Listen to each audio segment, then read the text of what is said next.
তাহাজ্জুদের সময় একটি মাত্র দোয়া পাঠ করুন, সাথে সাথে মনের আশা আকাঙ্ক্ষা বাসনা কামনা পূরণ হবে। মনে যত ধরনের ব্যথা রয়েছে বেদনা রয়েছে আল্লাহ রাব্বুল আলামিন দূর করে দিবেন। তাহাজ্জুদের সময় একটি মাত্র দোয়া আপনি পাঠ করুন। প্রিয় ভাই বোনেরা, রাত্র যখন গভীর হয়ে যাবে আপনি ঘুম থেকে জাগ্রত হয়ে আপনি তাহাজ্জুদের নামাজ আদায় করবেন। পবিত্র রমাদান ও মোবারক মাস চলছে, অনেক দামি এবং গুরুত্বপূর্ণ এই মাস। আর যদি আপনি তাহাজ্জুদের সময় আল্লাহ রাব্বুল আলামিনের কাছে বলতে পারেন, সেই দোয়াটি পাঠ করতে পারেন, আপনার মনের আশা আকাঙ্ক্ষা বাসনা কামনা পূরণ হয়ে যাবে। আপনি কল্পনাও করতে পারবেন না কোত্থেকে আল্লাহ রাব্বুল আলামিন এগুলো আমাকে দিল। প্রিয় ভাই বোনেরা, যত ধরনের আপনার মনের আশা আছে আকাঙ্ক্ষা আছে, আপনার স্বামী স্ত্রীর আপনার ভালোবাসার মানুষ চলে গিয়েছে, আপনার সন্তান অবাধ্য, তারপরে স্বামী স্ত্রীর মধ্যে মিল নেই, মোহাব্বত নেই, সংসারে অশান্তি অভাব অনটন লেগেই রয়েছে, জায়গা জমি নিয়ে দ্বন্দ্ব রয়েছে, মিথ্যা মামলা মোকদ্দমায় ফেসে আছেন, কঠিন রোগে আপনি আক্রান্ত। এভাবে যদি আপনি সমস্যায় জর্জরিত হয়ে থাকেন, চতুর্মুখী বিপদে আপনি পড়ে থাকেন, আল্লাহ রাব্বুল আলামিনের কাছে বলুন, অবশ্যই আল্লাহ রাব্বুল আলামিন সেই বিপদ থেকে আপনাকে উদ্ধার করবেন। প্রিয় ভাই বোনেরা, তাহাজ্জুদের সময় এমনি দোয়া কবুলের সময় তাই আর পবিত্র রমাদানুল মুবারক মাস, বরকতপূর্ণ মাস, রহমতপূর্ণ মাস। এই মাসে যদি আপনি আমলটি করতে পারেন অবশ্যই ফলাফল পেয়ে যাবেন ইনশাআল্লাহ। প্রিয় ভাই বোনেরা, রমজান মাসের একটা সেকেন্ড সময় আপনি নষ্ট করবেন না। প্রত্যেকটা সেকেন্ডে অত্যন্ত গুরুত্বপূর্ণ এবং দামি। প্রিয় ভাই বোনেরা, আপনি যদি এক সেকেন্ডে আল্লাহ বলতে পারলেন, তাহলে আল্লাহ রাব্বুল আলামিন অসংখ্য অগণিত সাবধান করবেন। আপনি যদি একবার কালিমা পাঠ করেন, লা ইলাহা ইল্লাল্লাহ মুহাম্মাদুর রাসূলুল্লাহ সাল্লাল্লাহু আলাইহি ওয়াসাল্লাম, তাহলে আসমান এবং জমিনের মধ্যে যত ধরনের ফাঁকা জায়গা রয়েছে আল্লাহ রাব্বুল আলামিন নেকি দ্বারা ভরপুর করে দেন। সুবহানাল্লাহ বিহামদিহি। দেখুন কি পাওয়ার এবং শক্তি এই কালিমা। তারপরে আপনি এই রমজান মাসে যদি একটা ইবাদত করেন 70টি ইবাদত করার সব, 2 রাকাত নফল নামাজ পড়লে ফরজ নামাজ পড়ার সব, তারপরে 1 টাকা দান করলে 70 টাকা দান করার সব। এই জন্য পবিত্র রমজান মাস একটা সেকেন্ড আপনি নষ্ট করবেন না। প্রতি মুহূর্তে আপনি কাজে লাগাবেন, যা পারেন আপনি সেটাই পড়বেন। একবার একটা সূরা যদি আপনি 1000 বার পড়েন কোনো সমস্যা, 1000 বার আল্লাহ রাব্বুল আলামিন সাবধান করবেন। আপনি যে জিকির পারেন সেই জিকির করুন, কোনো সমস্যা নেই। আপনি পাঠ করতে পারেন সুবহানাল্লাহ, আলহামদুলিল্লাহ, লা ইলাহা ইল্লাল্লাহ, আল্লাহ। এভাবে আপনি পাঠ করুন, হাঁটতে চলতে উঠতে বসতে যেখানেই সময় পান আপনি করুন। অফিস আদালতে আপনি হাতে কাজ করতেছেন, মুখে জবানে আল্লাহর নাম আপনি পাঠ করুন। প্রিয় ভাই বোনেরা, তাহাজ্জুদের সময় একটি মাত্র নাম যদি পাঠ করতে পারেন তাহলে মনের আশা পূরণ হবেই ইনশাআল্লাহ। এখন বলতে পারেন, হুজুর তাহাজ্জুদের নামাজ আমি তো আদায় করতে পারি না। আমি বলে দিচ্ছি, আপনি গভীর রজনীতে রাত্রে 3টা 3:30 বেজে যাবে ঘুম থেকে জাগ্রত হয়ে, তারপরে উত্তম রূপে পবিত্রতা অর্জন করবেন। তারপরে নামাজের মুসাল্লায় দাঁড়াবেন কিবলামুখী হয়ে, নিয়ত করবেন, হে আল্লাহ আমি আপনার সন্তুষ্টির উদ্দেশ্যে কিবলামুখী হয়ে 2 রাকাত তাহাজ্জুদের নামাজ আদায় করতেছি, আপনি আমার নামাজকে কবুল করুন। এভাবে 2 রাকাত আপনি আদায় করবেন, আর 2 রাকাতের নিয়ত করবেন। 4 রাকাত 6 রাকাত 8 রাকাত 10 রাকাত 12 রাকাত যত রাকাত মন চায় আপনি আদায় করুন। তারপরে আপনি সেই আমলটি করবেন। প্রিয় ভাই বোন, আপনার তাহাজ্জুদের নামাজ যখন শেষ হবে কিবলামুখী হয়ে বসে একটু ধ্যান করবেন কোন উদ্দেশ্যের জন্য আপনি আমলটি করতেছেন। তারপরে সর্বপ্রথম কি পাঠ করবেন? আপনার জীবনের গুনার কথা স্মরণ করে ক্ষমা প্রার্থনা করবেন, আস্তাগফিরুল্লাহ আস্তাগফিরুল্লাহ আস্তাগফিরুল্লাহ, বা পূর্ণ ইস্তিগফারটি আপনি পাঠ করতে পারেন, আস্তাগফিরুল্লাহ রাব্বি মিন কুল্লি যামবি ওয়া আতুবু ইলাইহি লা হাওলা ওয়া লা কুওয়াতা ইল্লা বিল্লাহিল আলিয়্যিল আযীম। এভাবে যখন ইস্তিগফার 3 বার পাঠ করা হয়ে যাবে, তারপর 3 বার দুরূদ শরীফ সাল্লাল্লাহু আলাইহি ওয়াসাল্লাম সাল্লাল্লাহু আলাইহি ওয়াসাল্লাম সাল্লাল্লাহু আলাইহি ওয়াসাল্লাম। ইস্তিগফার দুরূদ শরীফ পাঠ করা হয়ে গেলে সেই দোয়াটি পাঠ করবেন।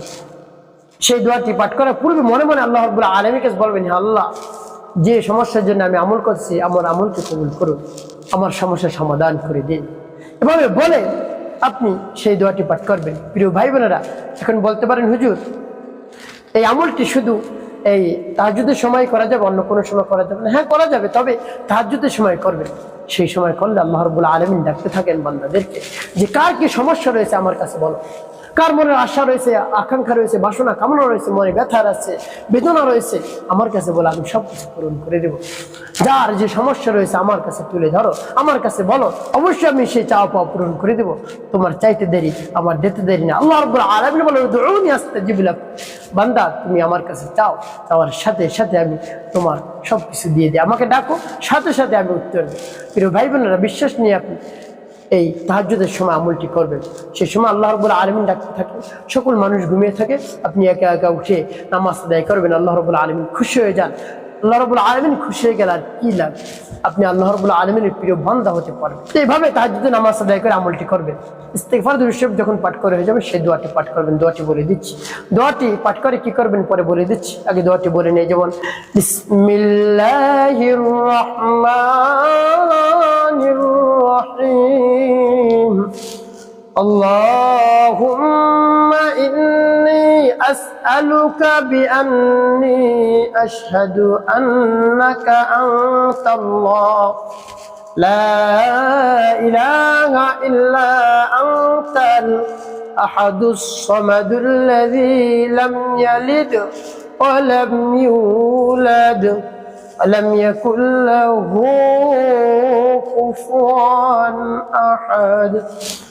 اللهم إني أسألك بأني أشهد أنك أنت الله لا إله إلا أنت الأحد الصمد الذي لم يلد ولم يولد ولم يكن له كفوا أحد।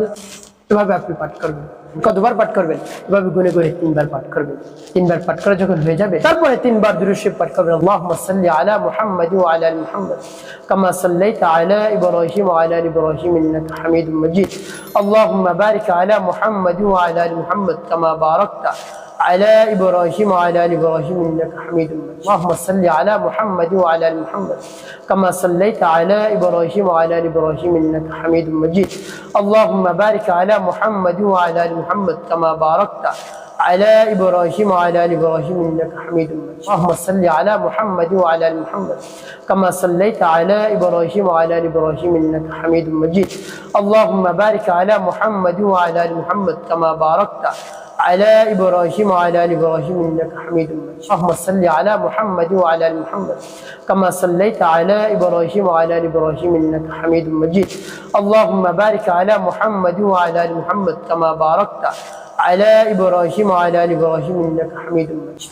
এভাবে যখন দুরূদ ইব্রাহিম পাঠ করা হয়ে যাবে তারপরে আপনি ওই স্থানে বসে আল্লাহ রাব্বুল আলামিনের দরবার হাত উত্তোলন করবেন। হে আল্লাহ, আপনার সেই দরবার হাত উত্তোলন করেছি। আল্লাহ, আপনি হলেন আমাদের খালিক, আমাদের মালিক, আমাদের হায়াত দাতা, জীবন দাতা, রিজিক দাতা। আল্লাহ, আমি এই দোয়া পাঠ করেছি ইসমে আজম, এই ইসমে আজমের বরকতে, পবিত্র রমজান মাসের বরকতে আপনি আমার দোয়া দরখাস্ত কবুল করেন।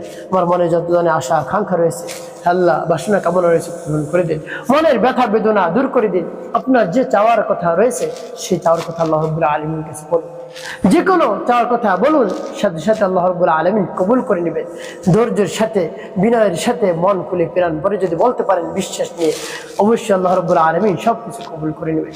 একটি কথা মনে রাখতে হবে, 5 ওয়াক্ত নামাজ আদায় করতে হবে, তারপরে মানুষের কল্যাণের খেদমতে কাজ করবেন, মিথ্যে কথা বলবেন না। অবশ্যই আপনার জীবন হবে সুখময় এবং শান্তিপূর্ণ ইনশাআল্লাহ।